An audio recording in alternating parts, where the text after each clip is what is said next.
Hello all day 13th fifth mini vlog பார்க்கலாமா. Evening லேட்டாக தான் கிச்சன் பக்கம் வந்ததுமே ஃபஸ்ட்டு கொஞ்சமாக 2 ஸ்பூன் அளவுக்கு ஒரு ஜவ்வரிசியை ஊற போட்டு எடுத்து ஓரமாக வச்சுட்டேன். ஃப்ரிட்ஜில் பார்க்கும்போது இந்த 3 சக்கரவள்ளி கிழங்கு மிச்சம் இருந்துச்சு. ஸோ இதை வச்சு இன்றைக்கி பாயசம் பண்ணிடலாம் அப்படின்னு சொல்லிட்டு நல்லா வாஷ் பண்ணிவிட்டு தோலெல்லாம் நல்லா பீல் ஆஃப் பண்ணி எடுத்து வச்சாச்சு. இந்த சக்கரவள்ளி கிழங்கு பாயாசத்தை நீங்கள் இன்னும் ட்ரை பண்ணது இல்லைன்னா கண்டிப்பாக ஒரு டைமாவது ட்ரை பண்ணி பாருங்கள். அதுக்கப்புறம் நீங்களே அடிக்ட் ஆயிடுவீங்க. அவ்வளோ சூப்பராக இருக்கும் அண்ட் செய்யறதும் ரொம்பவே ஈஸி.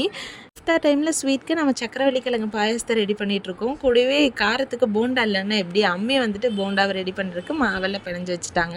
நான் கூடயே இந்த வெள்ளைப்பாகையுமே செஞ்சு வச்சிடலாம். ஏன்னா இதை போட்டு தான் நம்ம அந்த ஸ்வீட்னஸ் மேட்ச் பண்ணணும். வெல்லம் போடும்போது தான் டேஸ்ட்டு ரொம்பவே சூப்பராக இருக்கும். இதை அப்படியே கொதிக்க விட்டுட்டு நான் வாட்டர் மெலனுமே கட் பண்ண ஆரம்பிச்சிட்டேன். இன்றைக்கி ஃப்ரூட்க்கு வாட்டர் மெலன் தான் எடுத்திருந்தேன். இந்த மாதிரி வாட்டர் கண்டென்ட் அதிகமாக இருக்கிற ஃப்ரூட்ஸ் எடுக்கும்போது நமக்கு ஃபைபருமே நிறைய கிடச்சிரும். வாட்டர் கண்டென்ட்டுக்கும் நல்லா ஹெல்ப்ஃபுல்லாக இருக்கும், நல்ல ஃபீலிங்காகவுமே இருக்கும். இவ்வளோதான், நம்மளோட பாயசமே சூப்பராக ரெடி ஆயிடுச்சு அண்டு சூடாக போண்டாவுமே ரெடி ஆயிடுச்சு. நல்லபடியாக இன்றைக்கி இஃப்தியார் பண்ணி முடிச்சாச்சு. நெக்ஸ்ட் வீடியோவில் பார்க்கலாம்.